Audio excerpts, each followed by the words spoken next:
Hi everyone. Today we will be presenting on inpatient telepsychiatry. This presentation will be conducted by myself, Araceli Canada, Ms. Jisoo Fishman, and Mr. Rafael Navarrete. So why does inpatient telepsychiatry matter?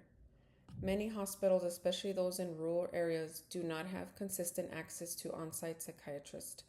This leads to delays in evaluations, prolonging hospital stays, and sometimes unsafe discharge decisions.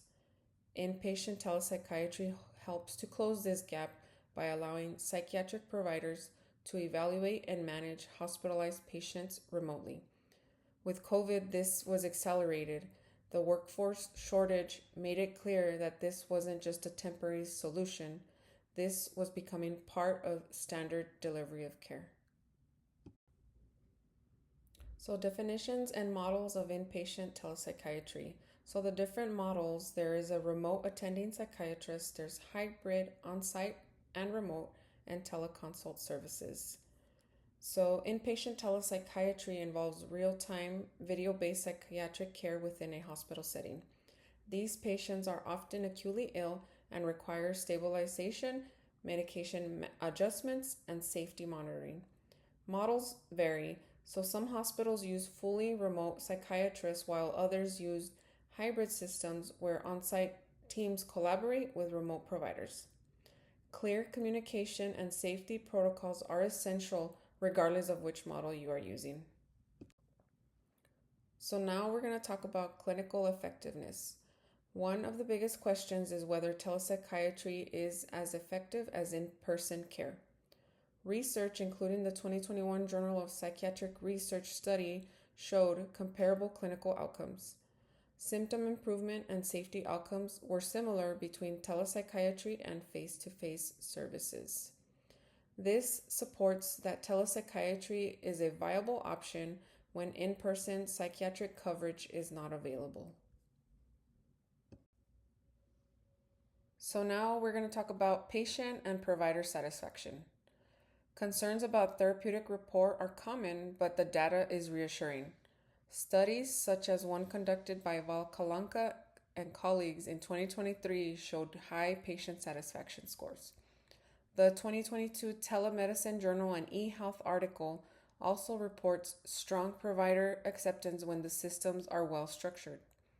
Communication styles may need some adjustment, but the therapeutic relationship can still be effective in virtual inpatient care. Okay, so now let's move on to current inpatient telepsychiatry guidelines. The American Psychiatric Association and the American Telemedicine Association collaborated together to develop the current telepsychiatry guidelines. The guidelines for inpatient telepsychiatry emphasize the need to use high-quality video conferencing to provide safe, effective care, ensuring the same standards as in-person treatments. However, inpatient telepsychiatry programs have fallen behind outpatient programs. The current guidelines ensure that telepsychiatry is a legitimate, high-quality, and ethical form of care. Core guidelines breakdown. Administrative considerations. So, informed consent. A provider must include in the discussion the limits of technology, the risks to confidentiality, and the procedures for emergency management. Patient-provider identification. Individuals at both video conference sites should be identified. If a nurse attends due to a safety issue, it should also be indicated that another individual is in the session, and this should be done at the beginning of the session.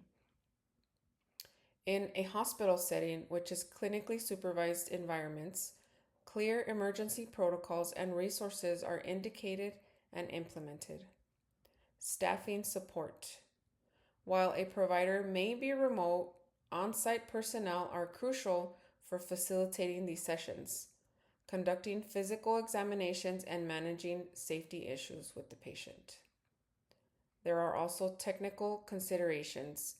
The video system provides services with sufficient bandwidth to deliver high-quality images and audio. Privacy and security are important. Telepsychiatry should protect patient privacy, especially patients with substance use disorders who need specific consent to release information. Telehealth providers and organizations should ensure HIPAA compliance and establish processes for documentation, storing, retrieving of patient health records.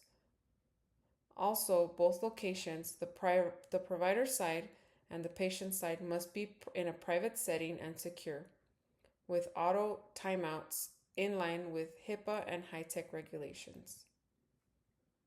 According to the current guidelines, there are no absolute contraindications to assessing or treating patients through telemental health.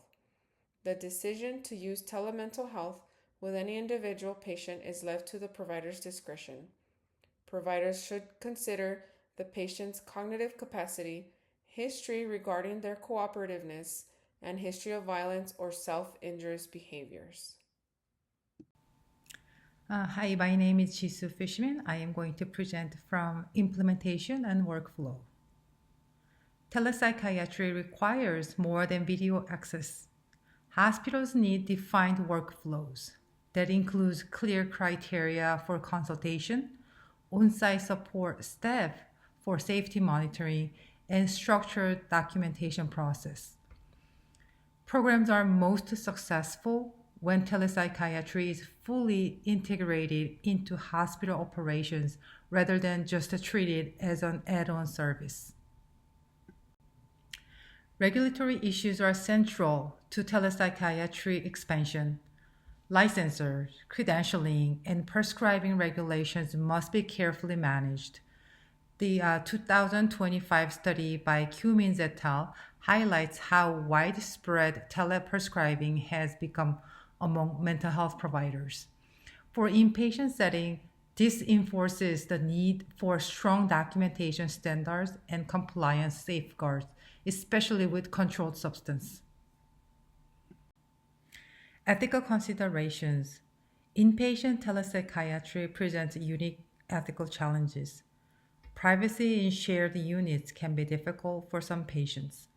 Patients may initially distrust these telemental encounters with their providers and may become agitated and aggressive.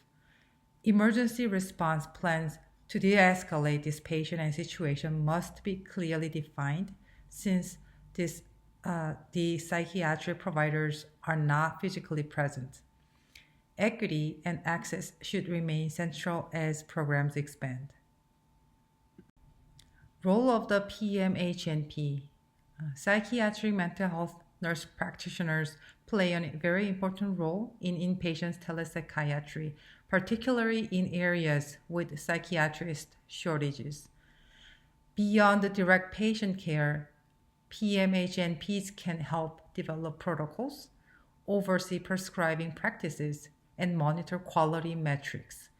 As telepsychiatry becomes more common, PMHNP leadership will be increasingly important.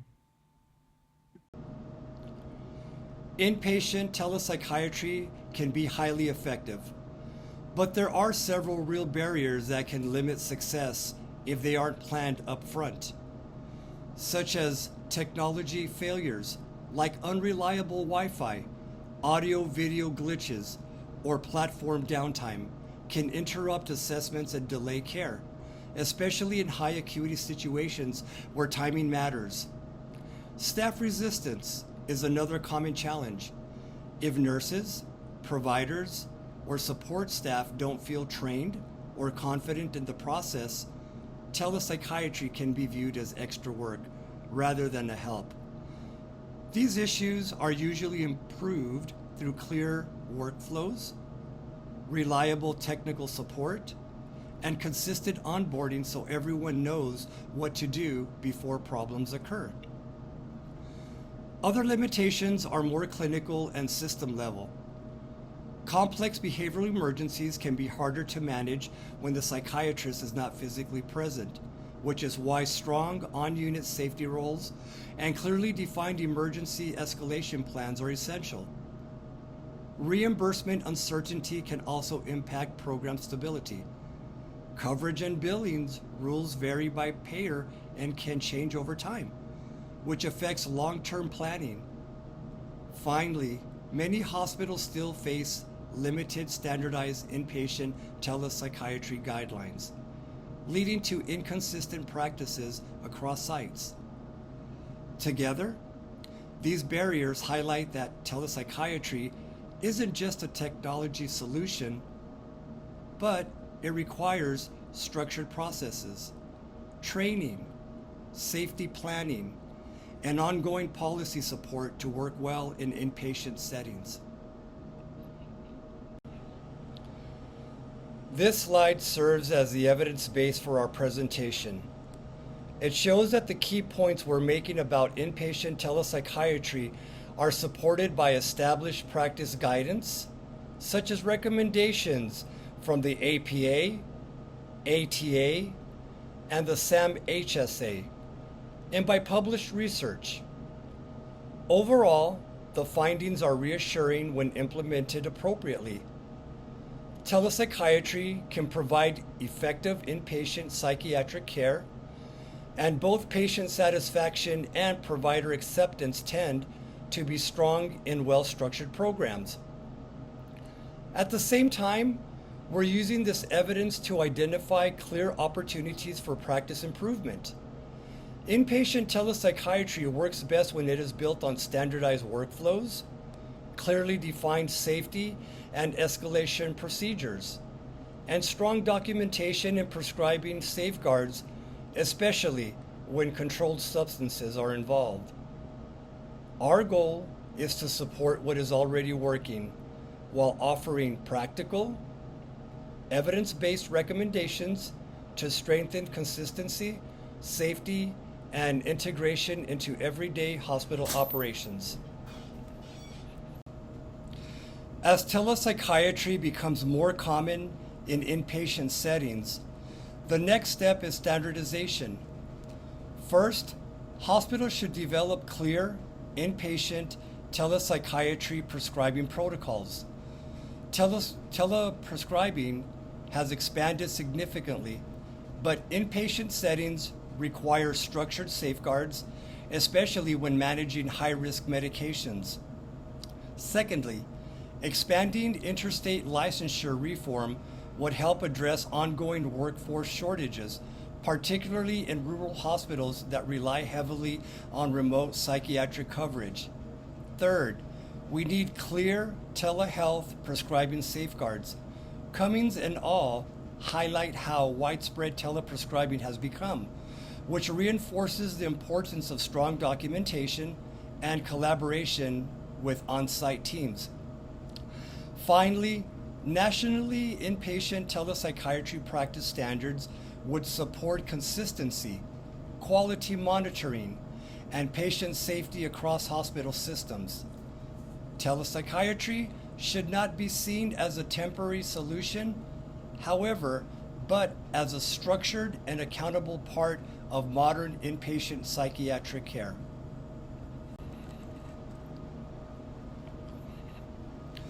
Current guidelines rely on the telemental health provider's discretion for assessment and evaluation.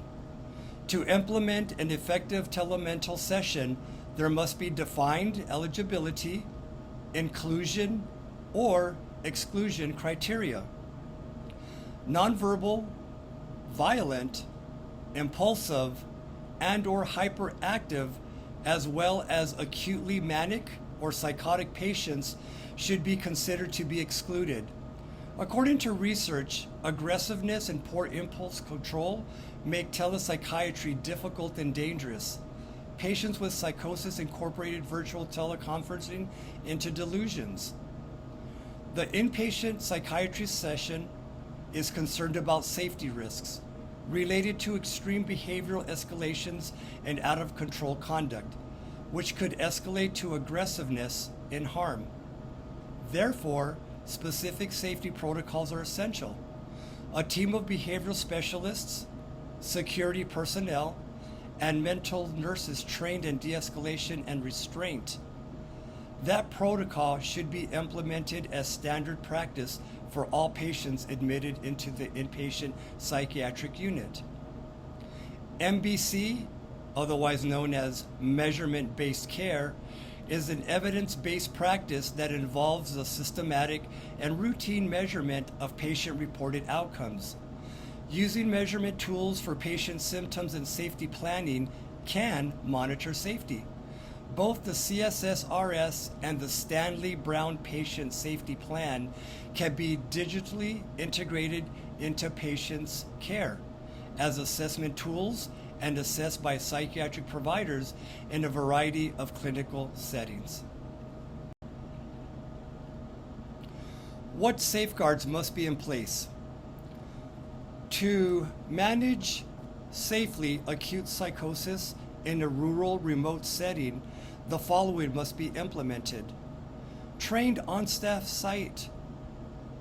The presence of psychiatry emergency response teams, personnel, nurses, or clinicians trained in psychiatric care, de-escalation, and secure high-bandwidth HIPAA-compliant video conferencing equipment.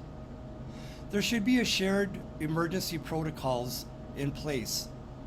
Written, shared protocols outlining how to handle crisis, including procedures for involuntary commitment, such as those as the 72-hour holds, and emergency medication administration and security interventions.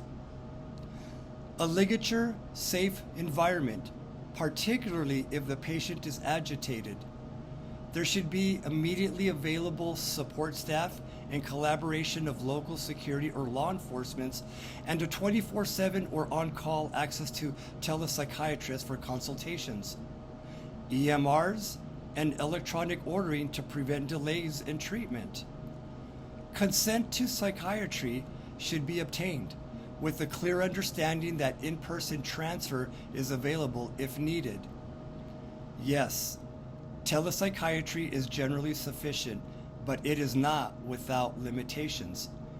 Evidence indicates telepsychiatry is effective for treating severe persistent mental illnesses and psychosis, often improving medication adherence and reducing readmission rates.